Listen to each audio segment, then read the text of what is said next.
오늘 말씀은 데살로니가후서 1장 3절에서 5절까지입니다. 신약 333쪽입니다. 데살로니가후서 1장 3절부터 5절까지입니다. 봉독하겠습니다. 형제들아, 우리가 너희를 위하여 항상 하나님께 감사할지니 이것이 당연함은 너희의 믿음이 더욱 자라고 너희가 다 각기 서로 사랑함이 풍성함이니, 그러므로 너희가 견디고 있는 모든 박해와 환난 중에서 너희 인내와 믿음으로 말미암아 하나님의 여러 교회에서 우리가 친히 자랑하노라. 이는 하나님의 공의로운 심판의 표요 너희로 하여금 하나님의 나라에 합당한 자로 여김을 받게 하려 함이니, 그 나라를 위하여 너희가 또한 고난을 받느니라. 아멘. 잠깐 기도하고 말씀 보겠습니다. 아버지 하나님, 그토록 사랑하셔서 세상 가운데 버려두지 아니하시고 이 자를 불러주신 아버지 하나님, 하나님께서 사랑하신 생명들이 함께 모여서 이렇게 하나님을 찬양하며 예배드리며 하나님의 말씀을 받습니다. 세상 가운데 흩어진 마음 모으게 하시고 지금 이 순간 이 자리에서 우리에게 주시는 하나님의 말씀을 간절한 마음으로 말씀 받게 하고 그 말씀 따라 살아갈 수 있도록 저희들을 온전히 변화시켜 주시옵소서. 감사드리며 예수님 이름으로 기도합니다. 아멘. 우리는 그동안에 데살로니가 전서를 봐왔거든요. 오늘은 그 데살로니가 전서를 기록한 다음에 1년이 채 못 된 다음에 두 번째 편지를 썼거든요. 그것이 이제 데살로니가 후서가 되겠습니다. 그래서 바울 사도가 예수 그리스도를 핍박했던 그 바울 사도가 예수 그리스도를 만나고 나서 그래서 온전히 변화된 다음에 예수님 위해서라면 목숨까지 내놓을 정도로 온전히 예수님께 취한 상태에서 썼던 최초의 편지들입니다. 그래서 이제 이 데살로니가 전후서를 맨 먼저 우리가 강의하도록 그렇게 하게 됐습니다. 여기 보니까요, 우리가 항상 이 데살로니가 전후서를 볼 때마다 우리가 항상 그 배경으로서 이해해야 될 것은 이 데살로니가 교회의 교인들은 바울 사도로부터 불과 몇 달 정도 하나님 말씀을 복음을 전해받고 그리고는 바울 사도가 피난 간 상태에서 홀로 남겨진 어린 젖먹이 같은 이런 교회였다는 겁니다. 그런데 이 어린 젖먹이 같은 교인들이 살아가는 그때 당시에 예수님 믿는 것이 얼마나 힘들었던지, 그래서 대표적으로 말씀드리면 자기 동족 유대인들로부터 계속 핍박을 받고 있었고, 그때 당시에는 로마 사회가 로마 황제를 거의 신성시하는, 그래서 로마 국교라 할 정도로 황제 숭배가 막 커가는 이런 시기였거든요. 그래서 안팎으로 예수 그리스도를 나의 왕, 나의 하나님, 나의 구원자 이렇게 고백하기가 굉장히 힘든 시기였어요. 그런데 이런 시기 속에서 이런 예수님을 만난 지 채 1년 정도 된 이 어린 젖먹이 같은 교회 교인들이 어떻게 살아가고 있는지를 오늘 본문 말씀에서 압축적으로 보여주고 있습니다. 그러면서 바울 사도가 성령에 감동돼서 이 데살로니가 교회 그 어린 젖먹이, 그 힘들게 그 신앙생활하고 있는 이 사람들을 바라보면서 너희들이야말로 하나님 나라에 합당하게 여김을 받을 만한 자, 그래서 하나님 나라에 합당하게 여김을 받을 만한 자다라고 이렇게 선언케 하는 세 가지 중요한 기준이 나와 있습니다. 그 기준이 첫째가 1장 3절에 나와 있어요. 한번 봐볼까요? 그거 보니까는 형제들아, 우리가 너희를 위하여 항상 하나님께 감사할지니 이것이 당연함은, 데살로니가 교회의 교인들을 볼 때마다 바울 사도가 그렇게 하나님께 감사해요. 그런데 그 감사는 너무나 당연한 것이에요. 왜 그러냐면은 너희의 믿음이 더욱 자라고 너희가 다 각기 서로 사랑함이 풍성함이니, 그래서 여기 보니까는 믿음과 서로 사랑함이 풍성하다 이렇게 나와 있어요.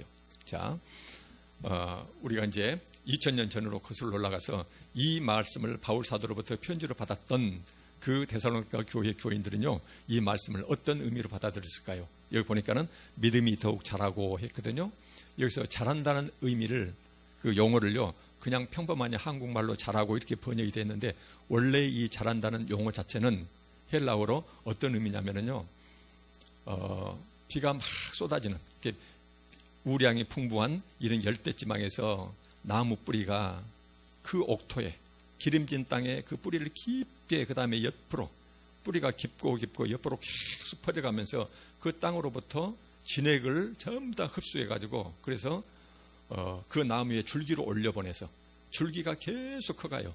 옆으로 자라고 그 다음에 하늘 향하여 계속 쭉쭉 자라는데 그 자람이 하루가 몰라보게 계속 자라는 이때 쓰는 그 용어를 여기다가 붙여가지고 믿음이 더욱 자란다 이렇게 지금 쓰고 있습니다.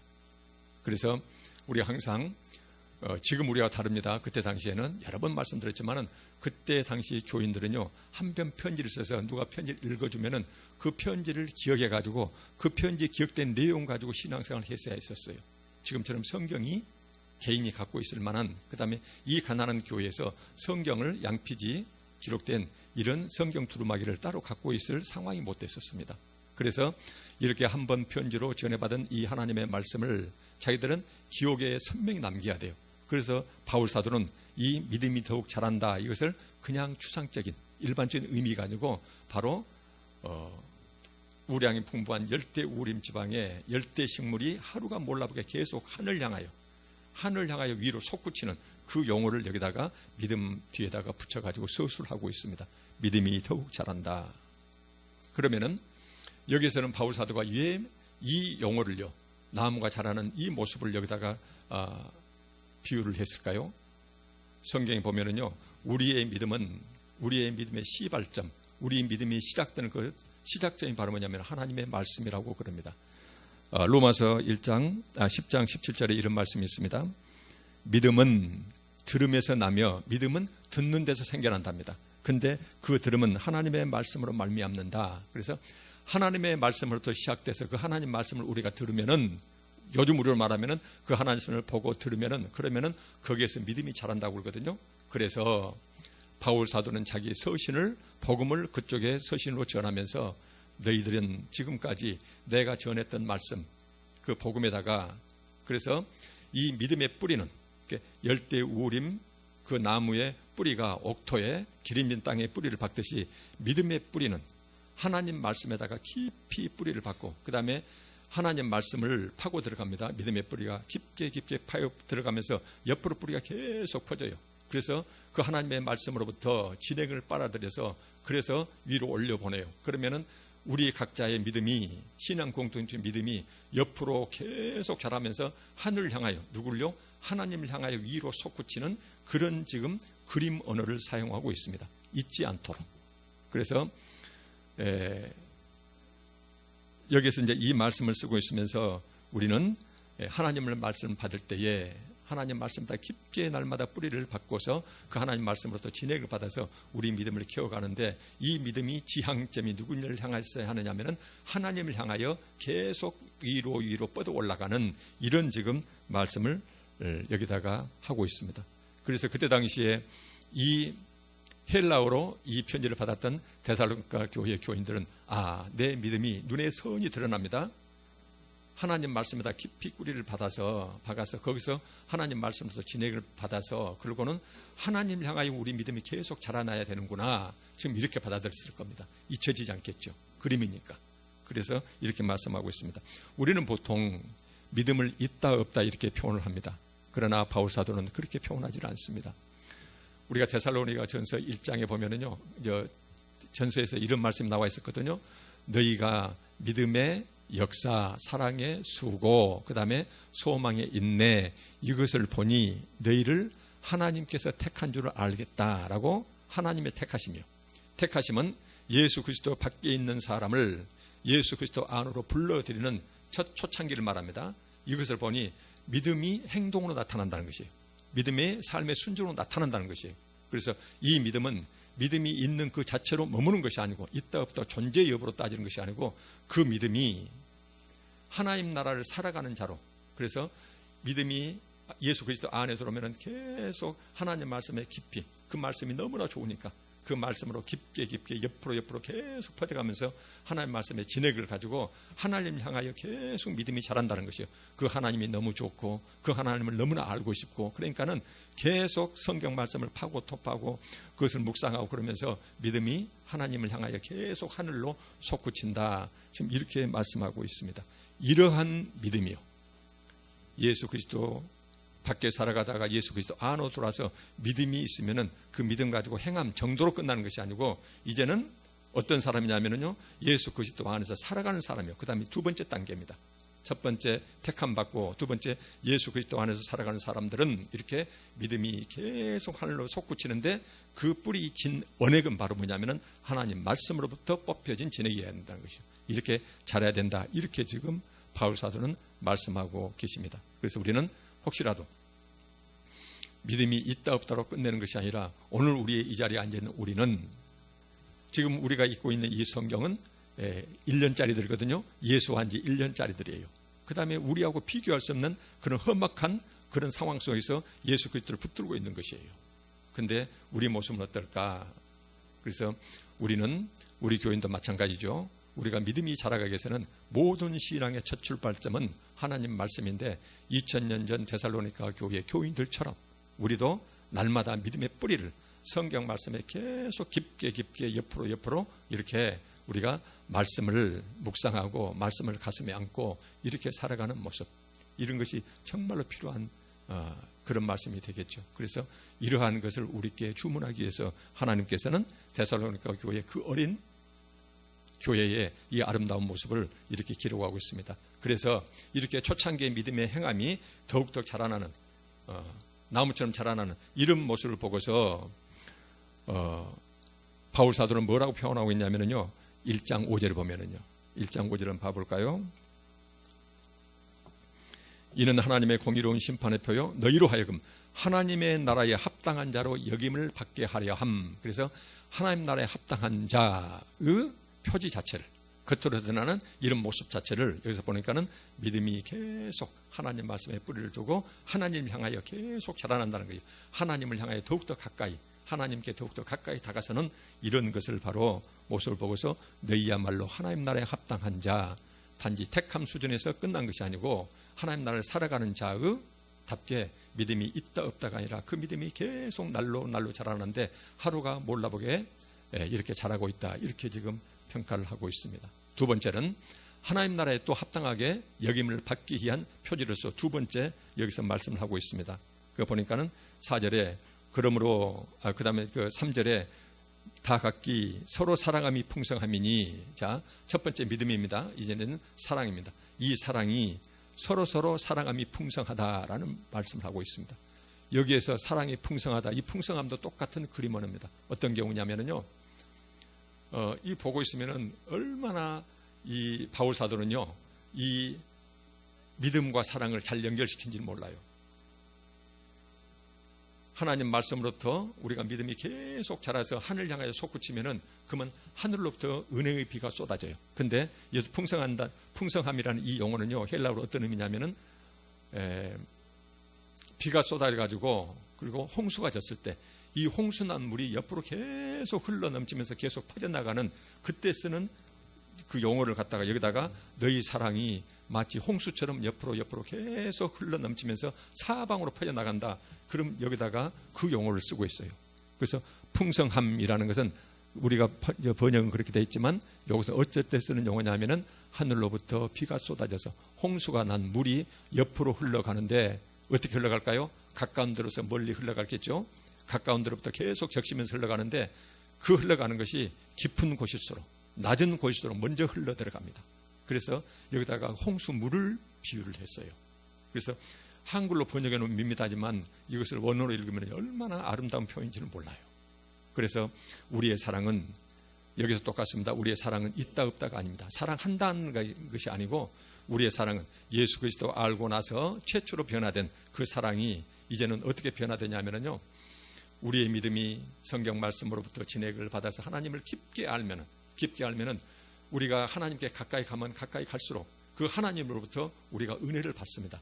은혜의 비가 쏟아지면 홍수처럼 그것을 옆에 형제를 향하여 계속 사랑함으로 흘러간다는 것이에요. 이렇게 지금 연결을 시키고 있어요. 이것을 보고서 루트가 그런 말했죠. 우리는 하나님을 알게 되면은 내 자신을 떠나서 내 이기심, 나만을 생각하던 내 인생을 떠나서 하늘로 올라가서 하나님 안에서 변화된 다음에 다시 땅으로 내려와서 변화된 후에 내 모습은 이웃 형제 사랑으로 흘러넘친다라는 표현을 쓰고 있거든요. 루터는 어쩌면은 이 말씀 속에서, 루터 표현은 이제 그렇게 표현했지만은 이 말씀 속에서 그런 어떤 느낌을 받았을지 모르겠어요. 그래서 예수 그리스도 안에서 하나님 안에서 우리 변화된 자는 반드시 그 은혜를 다시 땅으로 내려서 이웃 형제를 향하여 사랑이 계속 흘러넘쳐 가야 된다는 것이요. 여기서 그렇게 얘기를 하고 있습니다. 그래서 이제 우리 교회도 이제 마찬가지겠죠. 우리 교회도 우리가 날마다 성경 말씀을 깊게 묵상하고 그 성경 말씀을 통해서 하나님이 더욱더 가까이, 하나님을 더 선명히 내가 깨달아지고 그 하나님을 내가 깊게 알게 되면은, 그러면은 그 안에서 내가 변화된 나는 하나님의 은혜로 이웃 형제들을 사랑하는 모습으로 반드시 열매가 나타날 수밖에 없다. 우리도 그렇게 살아야 되겠죠. 근데 그 홍수진물은 반드시 가까운 데로부터 흘러갑니다. 그래서 우선 우리 옆에 있는 내 가까운 친지로부터, 우리 교회 교우들로부터, 그래서 내 사랑이 흘러가야 되고, 그래서 그 흘러간 사랑이 계속 옆으로 퍼져가는데 우선 주 초점은 지극히 작은 자들, 내 도움이 필요한 자들, 그런 사람들을 향해서 내 사랑이 흘러가야 된다. 그리고 흘러가면서, 그리고 우리가 개인 힘으로 힘들면 십시일반 서로 힘을 합쳐서 멀리 흘러가는데, 이제 우리 교회처럼 저 멀리 인도 땅까지 계속 사랑은 흘러넘쳐가야 된다는 것이거든요. 그 의미를 너희가 다 각기 서로 사랑함이 풍성하다라는 이 풍성함이요. 그래서 어찌 보면 여기서 핵심적인 단어가, 스스로가 믿음은 더욱 잘한다는 그 표현하고 너희 서로 사랑함이 풍성하다. 여기 보면은 원래 단어 뜻으로 보면 얼마나 아름답게 묘사되어 있는지는 모릅니다.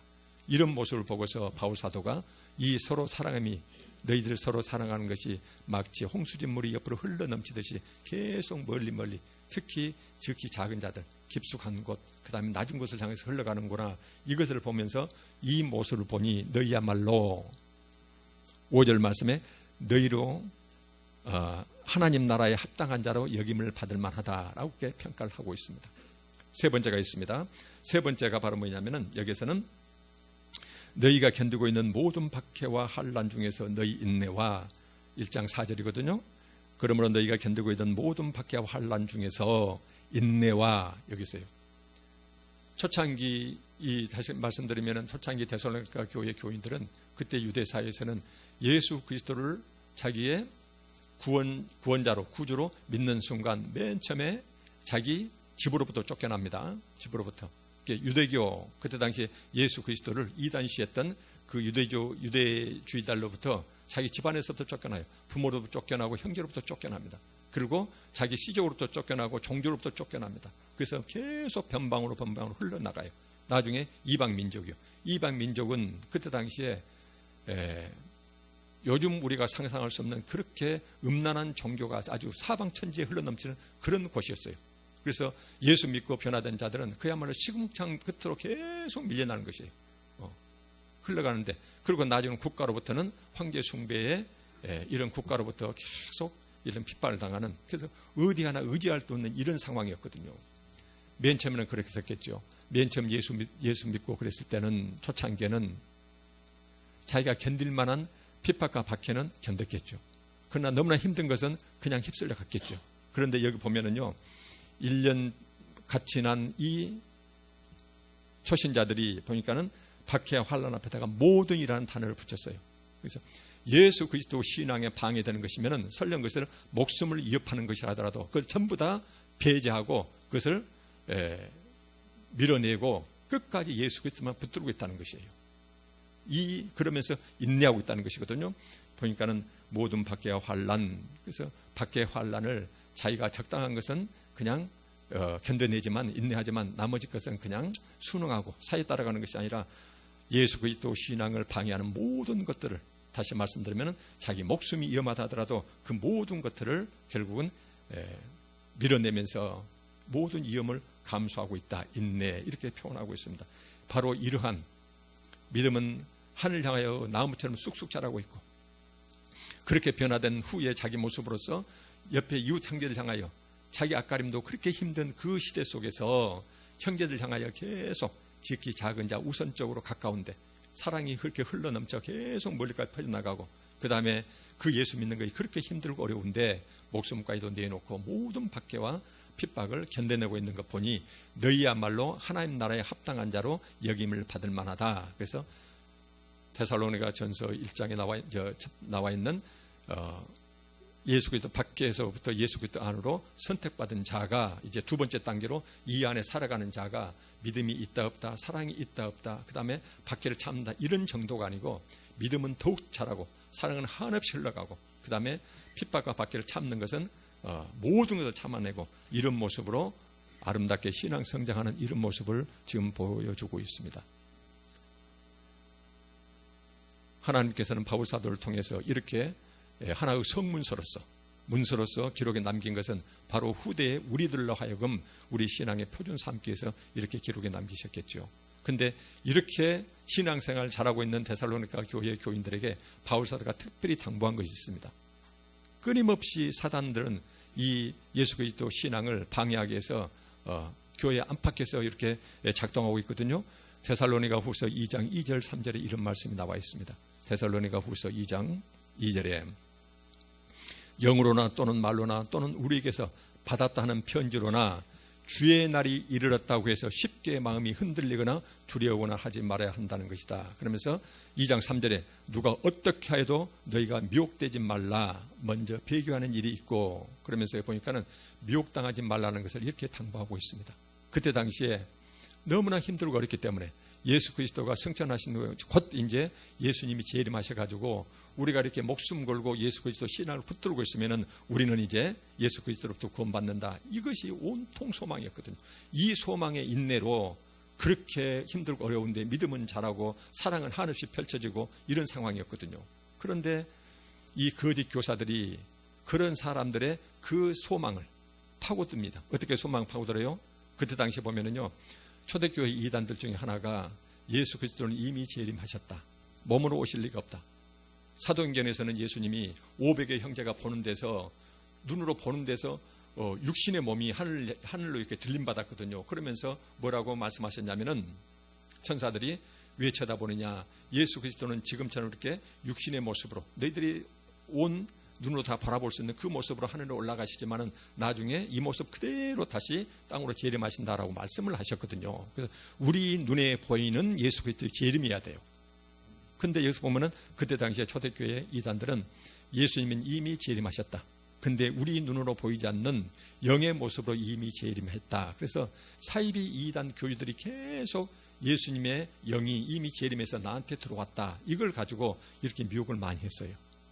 그래서 이때 당시에는 이것이 미혹이지만은요, 구약에서부터 시작해서 신약까지, 그 다음에 지금 이 순간까지 하나님의 신앙이 존재하는 그곳에는 반드시 이렇게 거짓 교사와 거짓 선지자들이 항상 난무했어요. 그래서 보면은 구약에서도 보면은 예언서는 전부 다 실은 수많은 거짓 교사들, 거짓 선지자 다음에 한두 사람의 하나님의 선지자들이 그 고도가 그 애롭게 막 외치는 이런 역사들이거든요. 전부 신약도 마찬가지, 예수님 계시도 마찬가지였어요. 그래서 이런 모습이거든요. 근데 오늘날 우리는 여기서 보면은 주님이 이미 영의 모습으로 재림했다. 누가 지금 써먹고 있습니까? 신천지 이만희 교주가 써먹고 있죠. 거기서는 그런답니다. 이미 예수님은 재림하셨다. 근데 누구한테 재림했냐면은 영의 모습으로 신천지 교주와 그 몸뚱아리로 예수님의 영이 재림해가지고, 그래서 일종의 재림주 취급을 해요. 이게 초대교회 2000년도부터 교회 역사에 나와 있는 이단 중에 영의 모습으로 재림했다는 이것이 지금도 써먹고 있어요. 그게 통합니다. 또한 통하고 있는데, 오늘날 우리에게 보면은 데살로니가 교회 교인들처럼 그 아름다운 신앙을 가지고 있는데 그 신앙을 방해하는 가장 중요한 두 가지 거짓 가르침을 저는 이렇게 보고 있습니다. 첫째는 우리의 믿음은 하나님 말씀에 깊이 뿌리를 받고 그 믿음은 계속 자라야 돼요. 근데 자라는 그 믿음은 지적 믿음이 아니에요. 반드시 성경에서는 행함으로 나타나는, 삶의 변화된 모습으로 나타나는 이런 믿음을 말씀하고 계시거든요. 그런데 오늘날 우리의 이 믿음을 근원적으로 방해하는 잘못된 가르침이 있어요. 그게 바로 뭐냐면은 이신칭, 잘못된 이신칭이에요.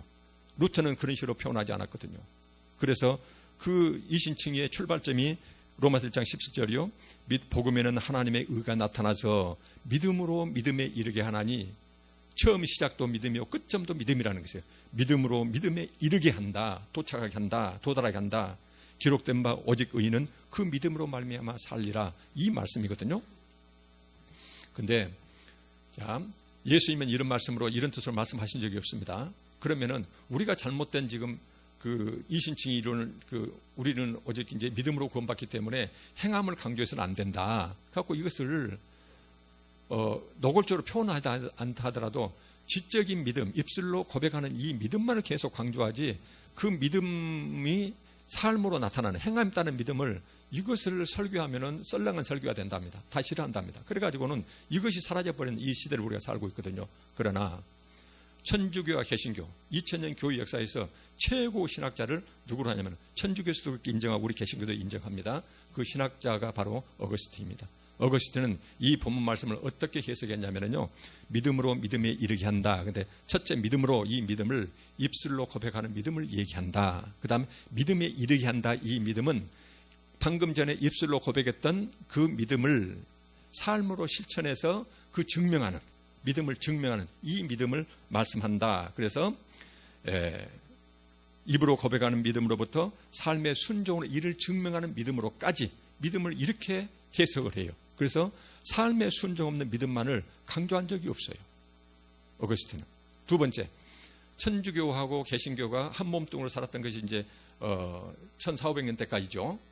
한 몸뚱아리였거든요. 근데 이 천주교로부터 개신교를 창출해낸, 창립한 자가 루터인데, 이제 중요한 신학교 루터인데, 루터는 믿음으로 구원받는다라고 얘기를 했어요. 근데 이 믿음을 어떻게 했냐면요, 이 믿음은 행위가 없다면, 그 믿음에 부합되는 삶의 순종이 없다면, 그러면은 그 믿음은 잘못된 것이다라고 분명히 자기 저서에서 얘기를 하고 있어요.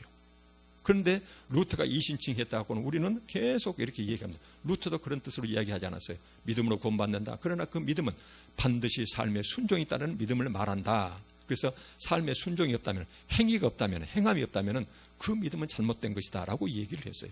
그 믿음이 아니라는 것이거든요. 이렇게 얘기를 했습니다. 세 번째, 천주교로부터 우리 개신교 내에서도 장로 교단을 창출했던 칼빈도 뭐라고 얘기를 하냐면은, 우리는 하나님으로부터 이미 구원받을 자로 예정된 자들이다. 예정된 자들이 교회에 앉아있다. 그렇게 얘기를 하는데, 근데 당신이 하나님으로부터 구원받을 자로 예정되었다는 것을 믿음, 진실된 믿음, 하나님 말씀의 순종으로, 거룩함으로, 성화로서 스스로 증명하지 않으면 안 된다라고 얘기를 해요. 그래서 우리가 구원받을 자로 예정되었다면 그러면은 구원받을 자로 예정되었음을 어떻게 하냐면은 성화의 열매로, 그대로 표현은 성화의 열매로 자기 스스로 입증하라라고 칼빈은 이야기를 했습니다. 그래서 데살로니가 교회의 교인들 하나님 나라에 합당한 자 여김 받을 만한 그 모습이 믿음이 하나님 말씀에 깊이 뿌리박고 나무처럼 매일 자라야 되는데, 초창기에 믿음이 있다 없다 수준이 아니고 자라야 되는데, 그런데 오늘날 그 믿음을, 그러한 믿음을 방해하는 것이 바로 뭐냐면요, 행함이 있다는 믿음을 방해하는 것이 잘못된 이신칭 이론이거든요. 그러니까는 우리가 개신교인들이 일주일에 예배 참석한 것 외에는 행함이 별로 변함이 없어요. 그러니까는 한국의 3대 종교 중에서 가장 신뢰도가 낮은 것이 우리 개신교인입니다. 과거서부터 계속 지금까지 마찬가지예요.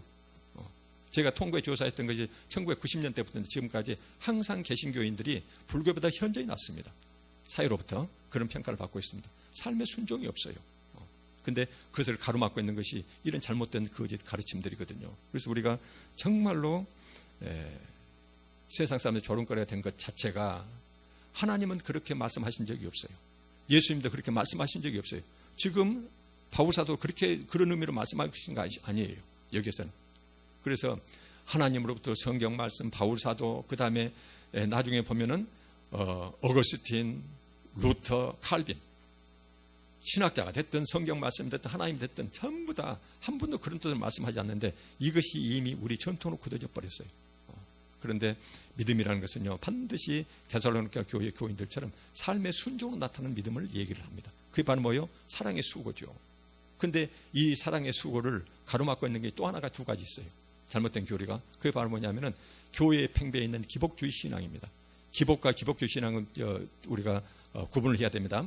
기복은 뭐냐면요, 내가 힘들고 어려울 때 하나님 이것 좀 도와주세요 하고 복을 비는 것은 그것이 잘못된 것이 아니에요. 문제는 바로 뭐냐면은 하나님을 찾는 그 목적 자체가 내 마음속에 깊고 깊은 신앙의 근저해가 하나님 대신에 세상까지 차 있는, 그래서 끊임없이 겉모습 거룩한 신앙생활 모습 속에서 세상 것을 구하는 것, 이거 자체를 기복주의라고 얘기를 합니다. 그래서 이 기복주의 신앙 자체가 한없이 재물 탐욕 속에 가득 차 있는데, 그 사람들이 그래서 내 호주머니를, 내 지갑을 열어가면서 또는 내가 관심 가지면서 끝없이 옆으로 사랑이 그 홍수처럼 이렇게 흘러가도록, 그래서 가로막고 있는 게 바로 뭐냐면은 바로 기복주의 신앙이에요. 전에 제가 한번 말씀드렸습니다. 다시 한번 말씀드릴게요.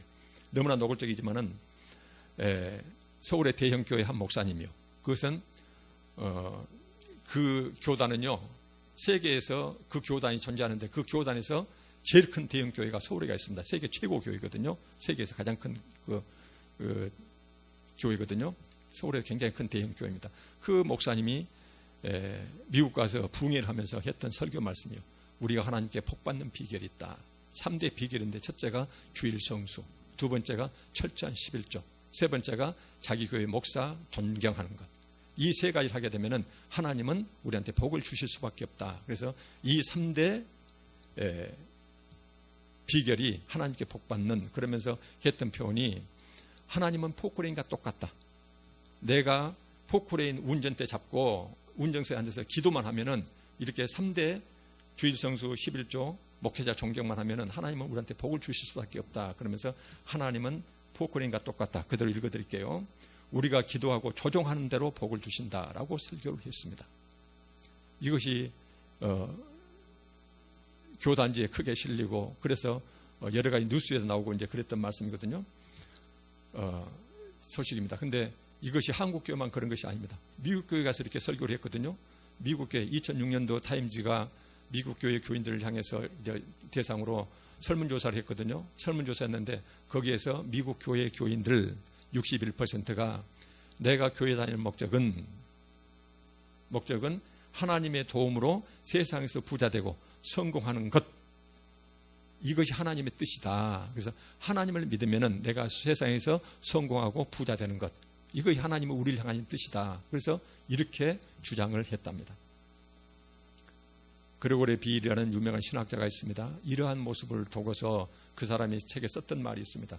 이렇게 세상 욕망으로 겉으로는 아름다운 신앙, 그렇게 하나님 그렇게 하고 있지만, 저 신앙의 근저에는, 가장 밑바닥에는, 가장 근본에는 이렇게 세상 욕망을 가득 차 있는데, 이렇게 세상 욕망으로 가득 찬 그 성도들이 교회에 나오면은 거기에 대해서 인기에 영합하는, 그들을 향해서 그들의 잘못된 신앙을 보니까는 위로하고 달래주는, 또 그것을 계속 뭐냐면은 달래주는 이런 설교 행위를 뭐라고 했냐면요, 이 신학자는 우상숭배, 그 사람의 마음속에 지금 하나님보다도 재물, 세상에 대한 성공과 부자되는 이런 세상까지 가득 차 있는데, 그것을 잘못을 지적하고 그것을 파괴를 시켜야지, 그 사람의 그 잘못된 신앙을 계속 쓰다듬으면서 거기에 부합되는 설교하는 행위 자체는 설교하는 자나 설교 듣는 자 모두 우상숭배자들이다.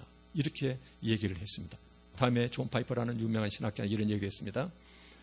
만약 당신이 교회를 나가는데, 교회에 나가서 예배 자리에 앉아 있으면서 내가 구하고 찾고 들으는 것이 하나님 당신 그 자체여야 되지, 예수님 그 자체여야 되지. 여기서 데살로니가 교회 교인들처럼 믿음은 하나님을 향하여 계속 올라가는 것이거든요. 세상 것을 향하여. 근데 하나님 자체가 아닌 이 세상 것을 더 누리고 싶어서 하나님을 믿는다면, 그렇게 해서 교회에 가고 하나님을 찾는다면 당신은 이 세상 것 얻으려고 하나님을 수단으로 이용하는 자다. 당신은 그리스도인이 아니다. 라고 이렇게 얘기를 합니다. 그레고리 비일할지 존 파이퍼는 그야말로 세계적인 대신학자들이거든요. 그래서 제가 다시 말씀드리면 지식 자랑한 것이 아니고요, 제가 지어낸 말이 아니고, 이 사람들은 성경 말씀을 곧도로 들었던 사람들은 이 세상을 보면서 탄식하면서 썼던 글들이 우상숭배, 예배 행위 자체를, 그 다음에 당신은 그렇게 하나님 찾고 있지만은 하나님을 종부리듯, 말하자면 하나님을 수단으로 이용하는 그리스도인이 아니다. 이렇게 표현을 쓰고 있습니다. 말씀 요약하겠습니다.